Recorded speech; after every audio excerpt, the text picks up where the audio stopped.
For the remainder of 1.3, we're going to be talking about average values of functions.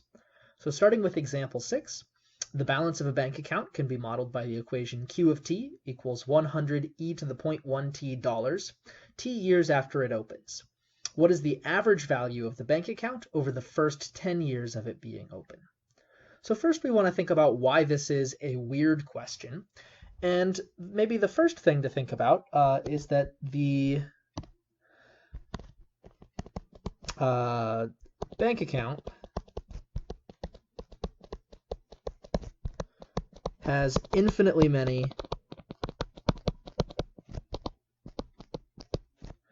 values. So, right at the very beginning when you first put money in, there will be $100 in there, but a split second later, there's going to be a little bit more money in there, and a split second later, there will be a little bit more money in there. And for every possible time between when you first put money in and when after 10 years of it being open, there's going to be a different value in there. So we certainly know how to take the average of some finite list of values,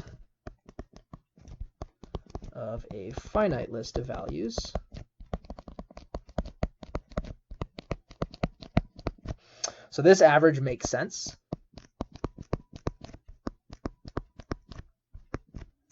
But what exactly does it mean to be an average of infinitely many values?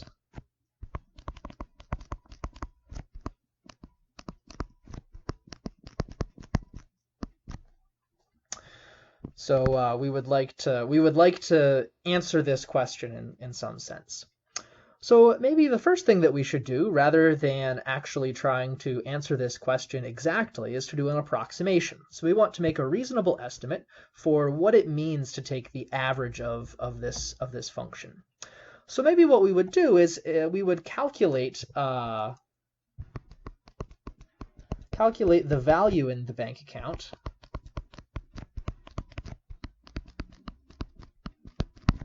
each year, and take the average of that. So let's see what that looks like.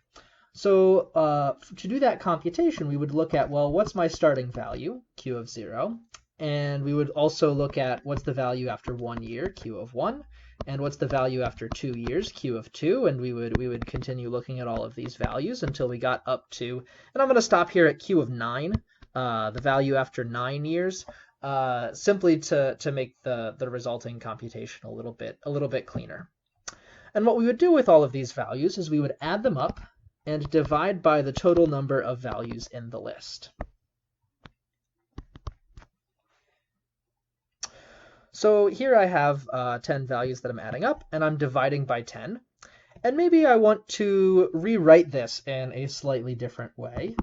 So I would maybe write this as 1/10 times Q of 0 times 1 plus Q of 1 times 1 plus Q of 2 times 1 plus so on, all the way up through Q of 9 times 1.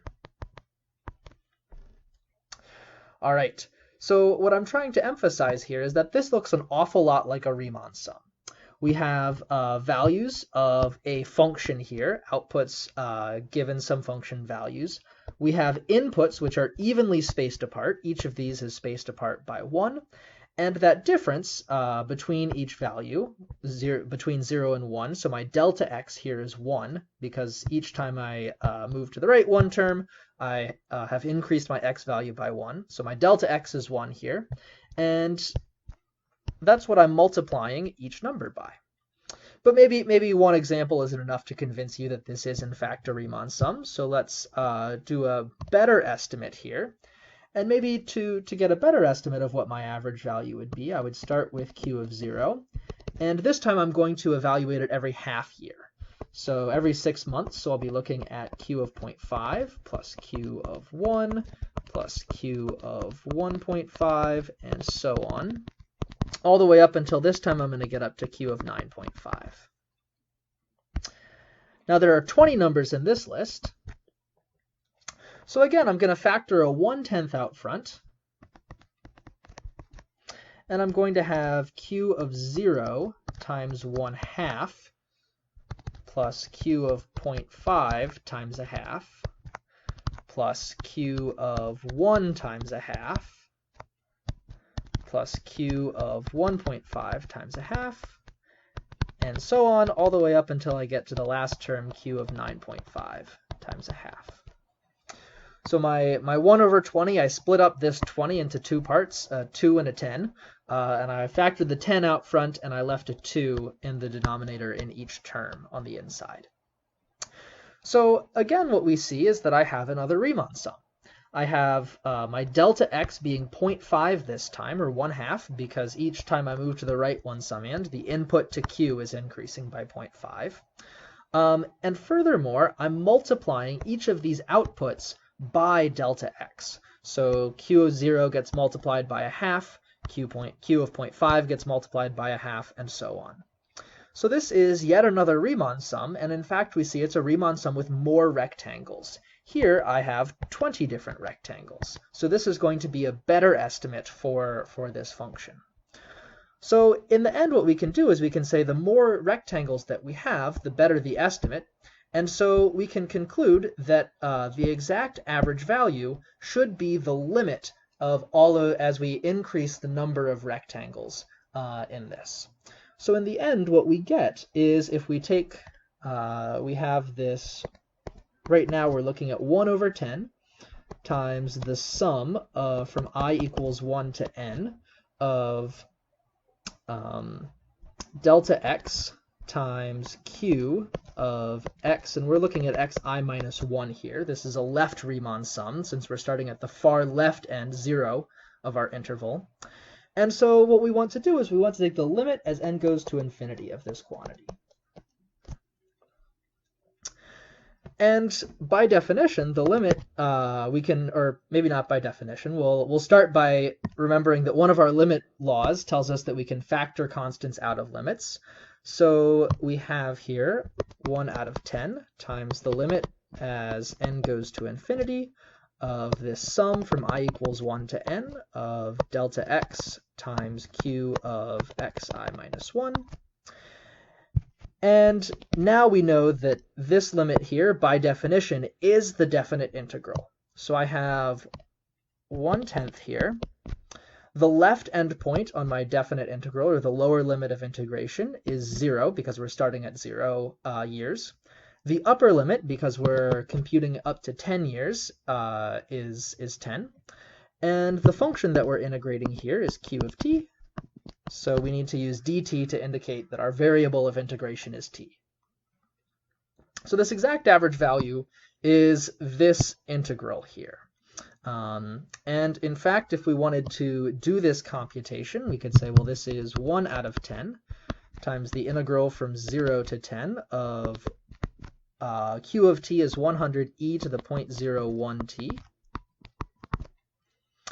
And if we wanted to find an antiderivative, we'll talk a little bit more about how to do this in the future, but I will let you verify on your own that an antiderivative of 100 e to the 0.01 t is 100 divided by 0.01 times e to the 0.01 t.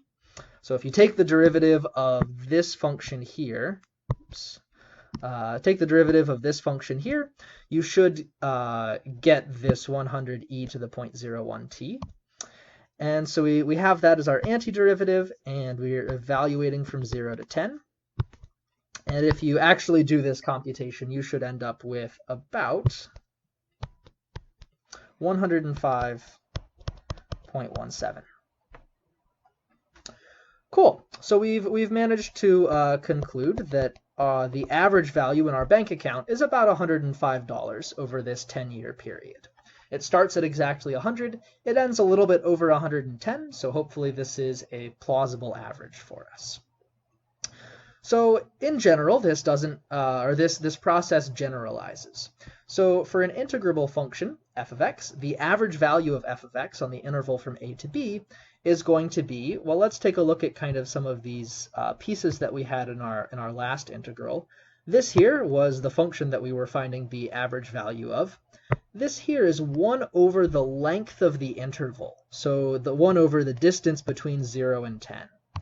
So on a general interval from a to b, the factor out front is going to be 1 over b minus a, and then we're going to be integrating the function from a to b f of x dx. So we want to give this quantity a name. There are a number of names that we could call it. I'm going to call it f_av for f average.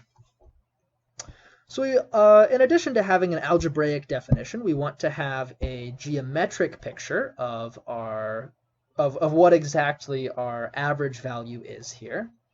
So if we have a graph of our function here from a to b, and maybe we draw our lines here to look at this.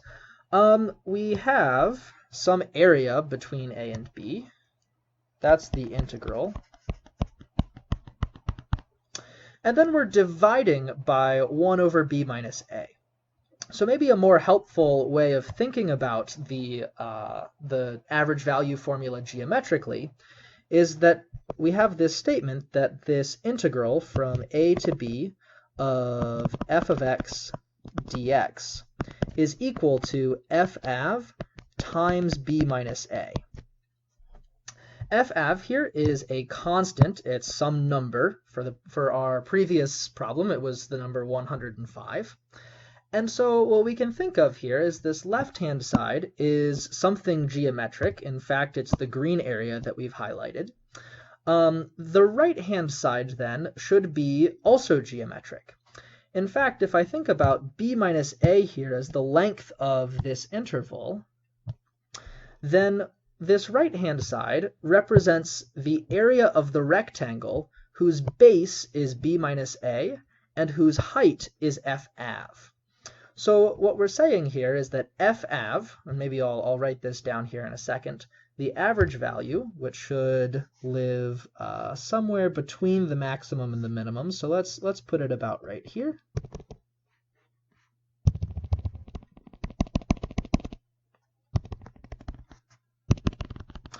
The average value of a function is a y value.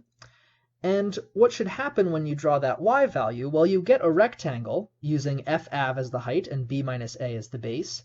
And that rectangle, whatever the area of that rectangle is, it should equal the area between f and the x-axis. So what I'm saying here is this blue area should be equal to the green area. And that's what we mean by an average value. Notice that we have, when we draw this picture, this blue area encompasses some extra area here that the green doesn't, but it's also missing some area that the green has. And so the idea is that the extra area is equal to the missing area. And that's how we want to think about f_av geometrically. So let's go ahead and write some of those words down. f_av is the height of the rectangle